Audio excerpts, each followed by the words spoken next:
Kumbaga Mang Jun, yung survey na ginawa natin sa iyo ay biro lang na sinama kita. Biro lang na sinama kita. Huwag mong paglaruan ang damdamin ng tao.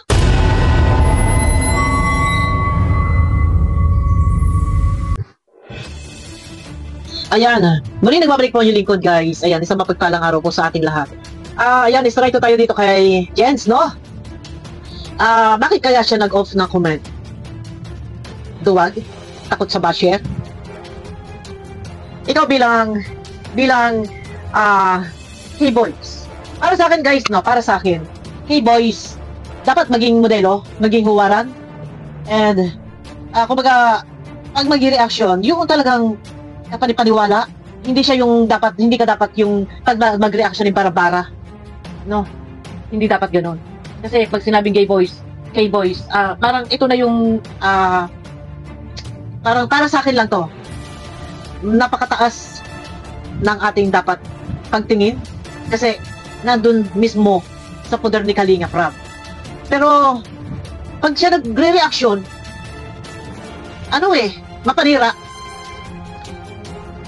mapanira. Yung image na kay boys na dapat iingatan mo, iangat mo, pero ikaw mismo yung nagda-down.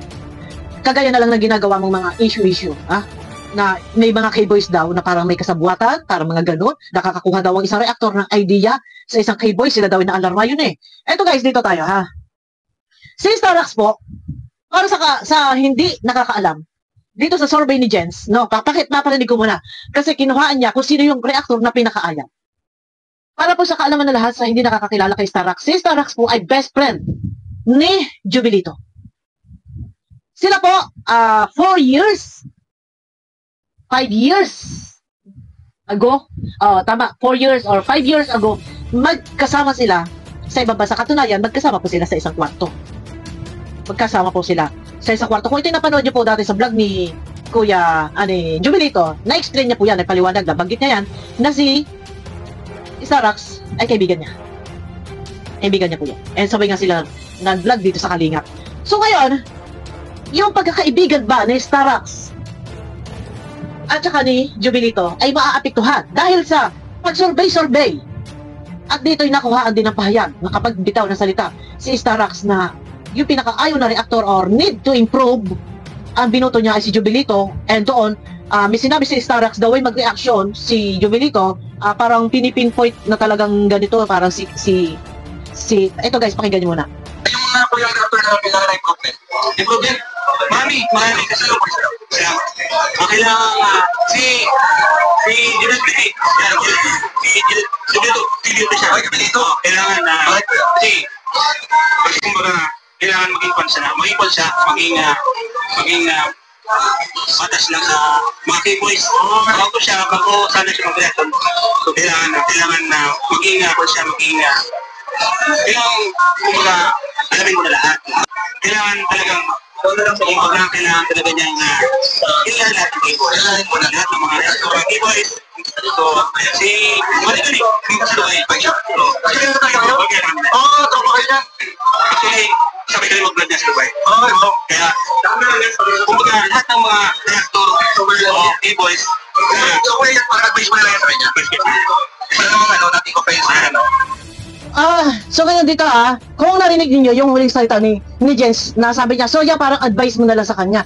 Ang highlight ng pinag-uusapan, sino yung pinaka-ayaw or need to improve. Ito, Jens, no? Sa pagkuha-kuha mo ng ganito, merong sumasang-ayon sa pagkuha-kuha mo ng ganito mga opinion or survey na sino yung pinaka-ayaw or need to improve. May sumasang-ayon, meron din hindi sumasang-ayon. So kagandahan dito, nalaman natin na ito pa lang si Starax ay hindi pala nagugustuhan ang pag-reaction ni Jubilito. So maganda nalaman natin to. Nalaman natin, no? So dito, ngayon, alam na ni Jubilito na hindi pala nagugustuhan ni Starax ang kanyang ginagawa. Dito, sa ayaw man natin aminin man o sa hindi, magkakaroon si Jubilito ng konting sabihin natin tanong sa sarili niya na bakit ganon si Starax ay magkaibigan. So bakit parang dito, kasi ang tanong nga, sino yung pinakaayaw mo?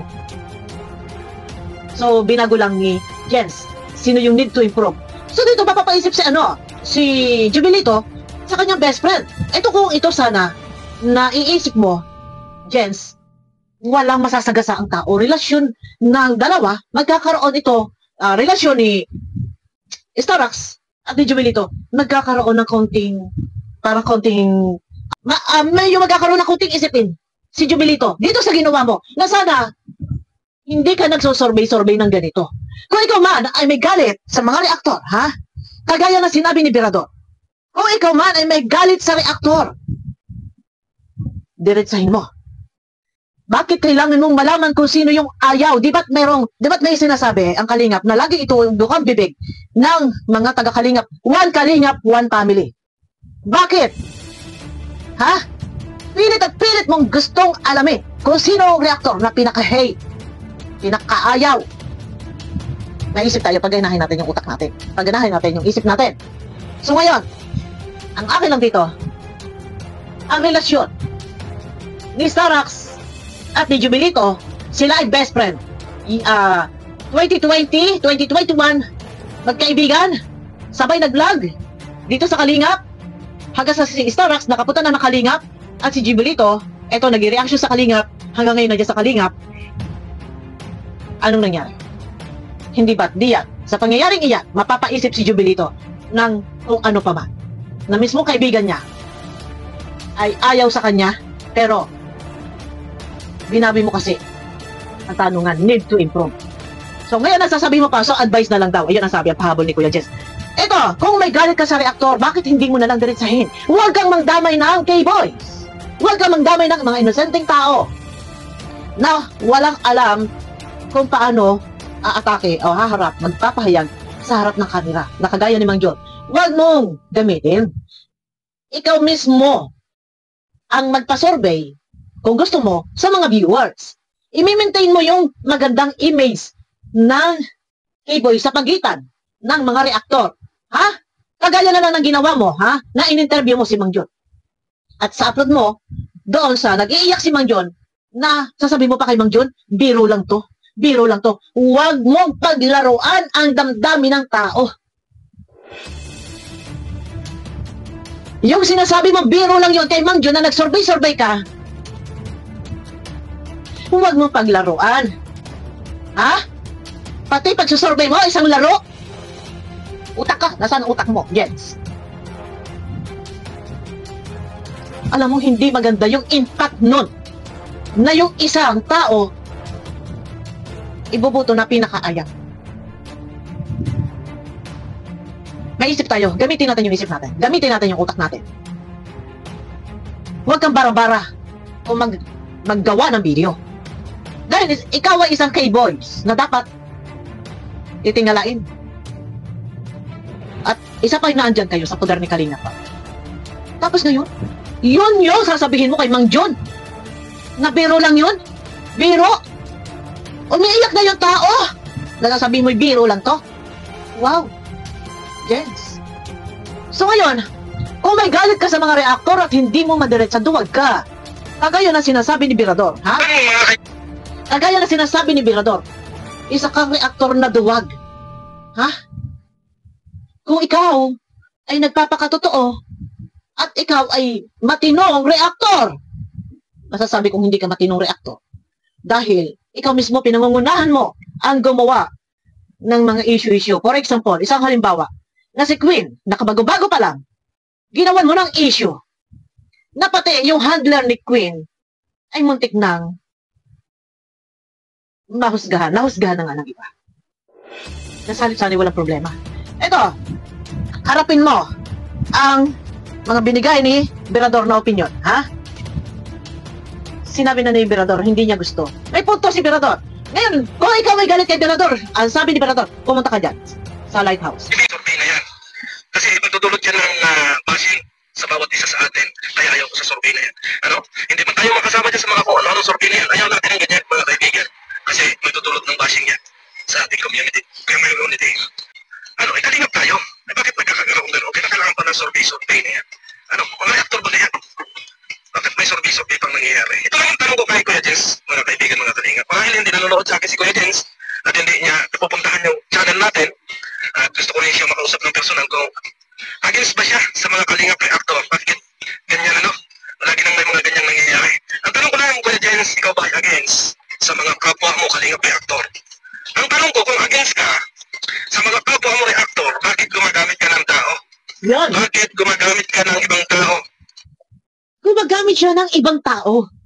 Kaya pati yung mga tao talagang mapapasama.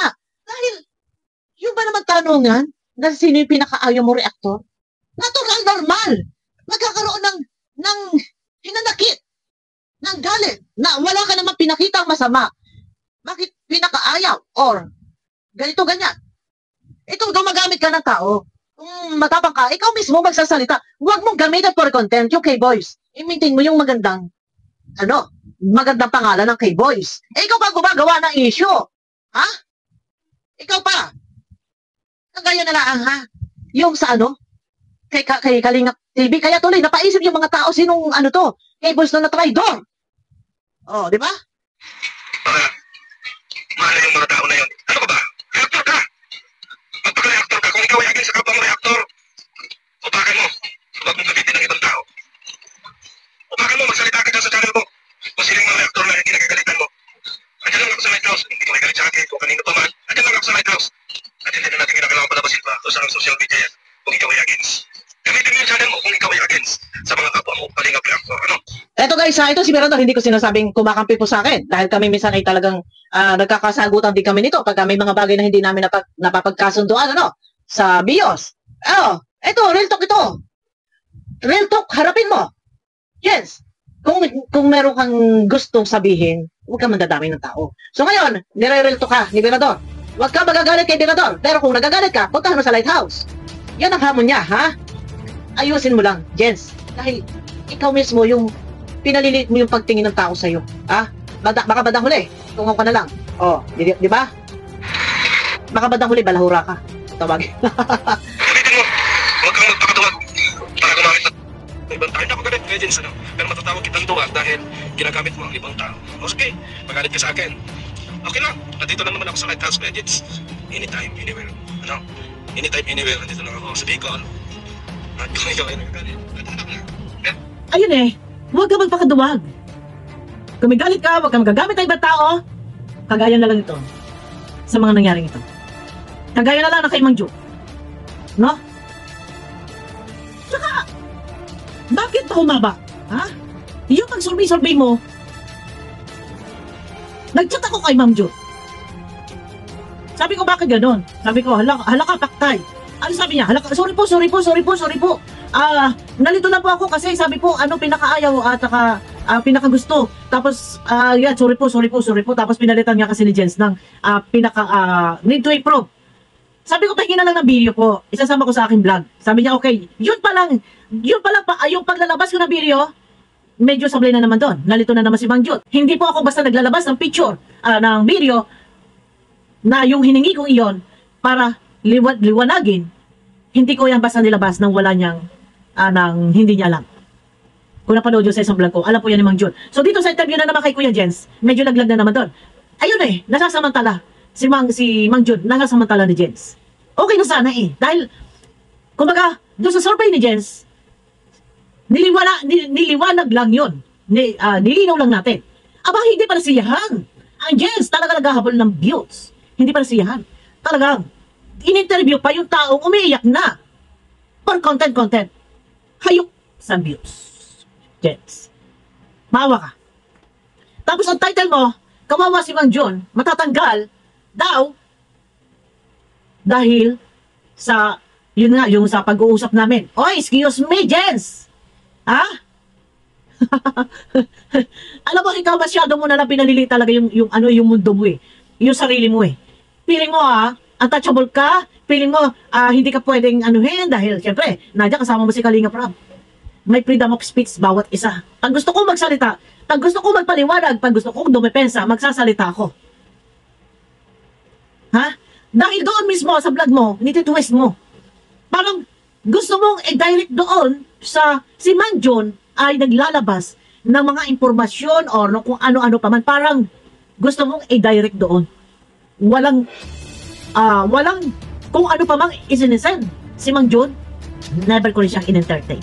And lahat po ng screenshot namin, isinend ko po kay Kuya Bal. Inireport natin yan.